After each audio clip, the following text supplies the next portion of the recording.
is going to stand by here for a few. 1958, UDX 483, South Carolina. Good to hear you in my receive again, my friend. Yeah, UDX 4, I'll tell you what, let me write it down. UDX, I don't know what that even stands for, but UDX 483, did you say South Carolina? Roger on the South Carolina. It's been a little while since I heard you in my receive, but it's good to hear you again, my friend. Yeah, I know who you are and everything. It's just my mind only remembers so much at once. I gotta write all that stuff down. As much as I ratchet out here, make a fool of myself, I can't always remember call signs, but hey, for sure, yeah, hey, no doubt, UDX 483, South Carolina. I know I got you in my logbook there someplace, but yeah, it is nice to talk to you again. Go ahead. Roger. Well, if you wanna remember it, punch in UDX-483 on YouTube and go listen to yourself out on YouTube there, Roger. Oh man, I tell you what, I wish I could. You know what?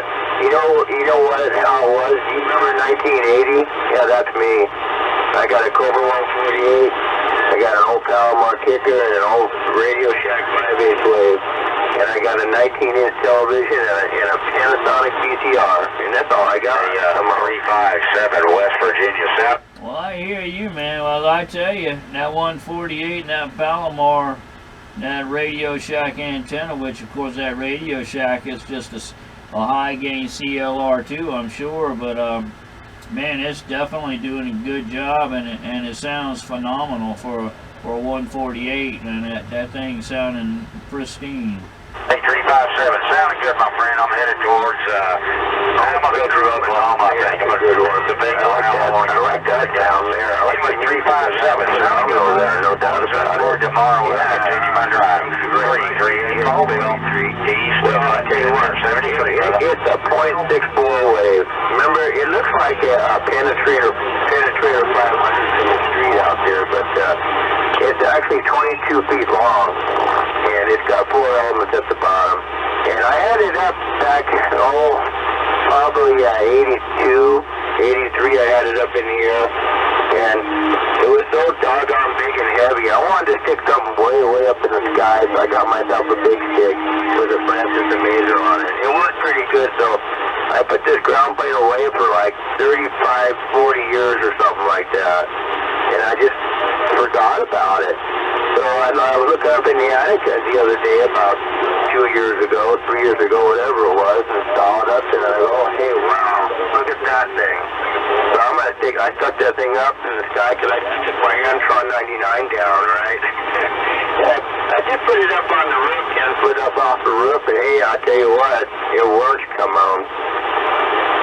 Heck yeah, man, it's doing a real good job. Yeah, that's like my old CLR2.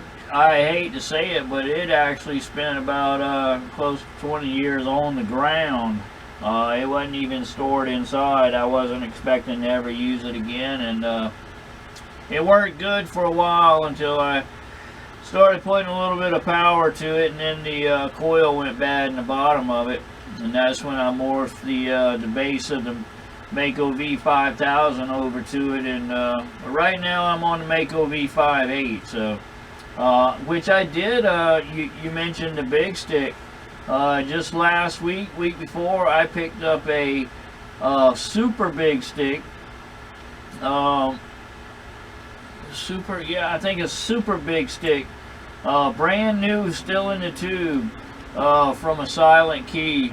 But I was looking it up, and heck, it's only good for 30 watts. Oh, really? Oh, God. I think I used to run about 80 in mine once in a while. I used to have it at 50. And then I had another box that put out, I think it actually had a side Palomar that was a off-brand. It wasn't a real Palomar. I think it put out 100, so I don't know. But it had a Francis and Mazer on top of it, see? And, yeah, that's kind of neat, though.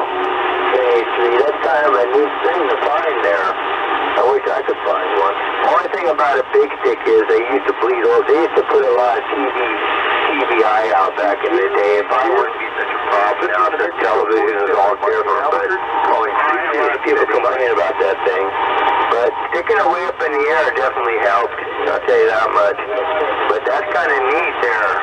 And your ground plane sounds like a good deal. It's working.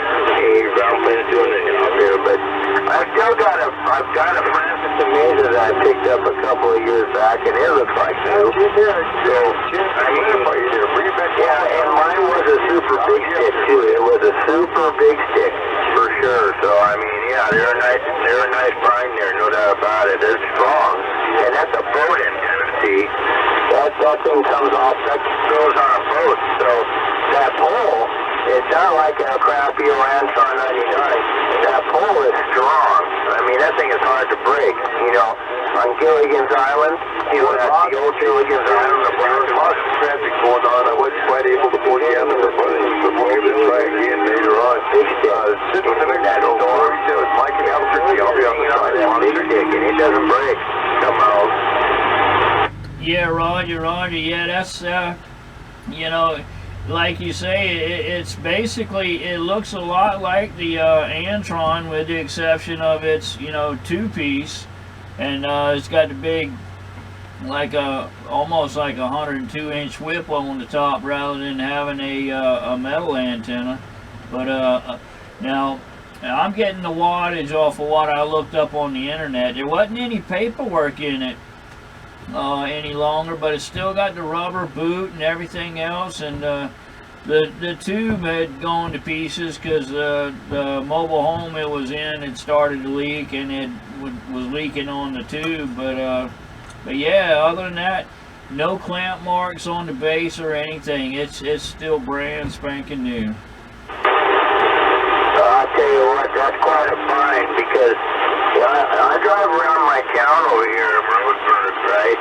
And I see old ones that are sitting up on big old buildings. And I talk to people, like the people that own the building. Can I go up there and get that? And I try to get a hold of them, they won't call me back. So I bet they're just, I mean, you would have to take it and just totally, I don't know, sand it down and paint it or something, because I know that I'll be just rotten on it. But I'll tell you what, hey, that is really neat, man. I would definitely give that thing a try.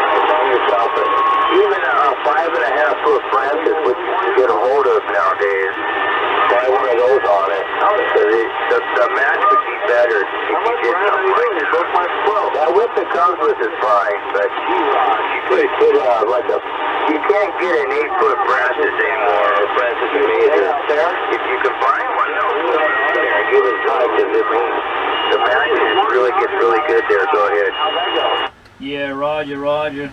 Yeah, that's, you know, you're like me. I ride around, and the business I'm in, I'm all over the place. I might drive 250, 300 miles in a day, and I am scanning the treetops and backyards. I spot towers, I spot antennas, and when I get the chance, which I've backed off on it for a while because I've had a few issues, you know, getting the means to move them right now. But every opportunity I get, I'll stop and then, you know, I'll ask, hey, you know, you still using that antenna? Oh, you're not? Is there still a radio connected to it? Oh, okay. Well, would you be interested in getting rid of it? I've got my eye on a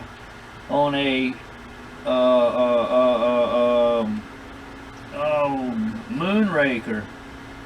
It's on the top of a darn telephone pole, and I'm not attempting it, but I do have a neighbor that's runs a tree service, and he's got a bucket truck, so I might end up trying to